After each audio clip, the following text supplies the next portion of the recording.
জাতির উদ্দেশ্যে প্রধান উপদেষ্টা ডক্টর মোহাম্মদ ইউনূসের দেয়া ভাষণে ফেব্রুয়ারিতে নির্বাচন ও গণভোটের ঘোষণা পুনর্ব্যক্ত করায় তাকে ধন্যবাদ জানিয়েছে বিএনপি। সন্ধ্যায় বিএনপির ভারপ্রাপ্ত চেয়ারম্যান তারেক রহমানের সভাপতিত্বে স্থায়ী কমিটির বৈঠকের পর সংবাদ সম্মেলনে মহাসচিব মির্জা ফখরুল ইসলাম আলমগীর 17 অক্টোবর ঐকমত্যের ভিত্তিতে সই হওয়া জুলাই জাতীয় সনদের উপর জনগণের সম্মতি গ্রহণের জন্য গণভোট অনুষ্ঠানের আহ্বান জানান।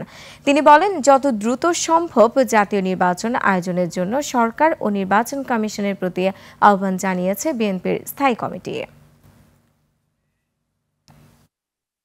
আজ জাতির উদ্দেশ্যে প্রদত্ত ভাষণে অন্তর্বর্তীকালীন সরকারের প্রধান উপদেষ্টা আগামী ফেব্রুয়ারি মাসের প্রথমার্ধে জাতীয় সংসদ নির্বাচনের ঘোষণা পুনর্ব্যক্ত করায় এবং সংসদ নির্বাচনের দিন গণভোট অনুষ্ঠানের ঘোষণা দেয়ায় বিএনপির ভারপ্রাপ্ত চেয়ারম্যান জনাব তারেক রহমানের সভাপতিত্বে অনুষ্ঠিত বাংলাদেশ জাতীয়তাবাদী দল বিএনপি জাতীয় স্থায়ী কমিটির সভায় তাকে ধন্যবাদ জানানো হয়।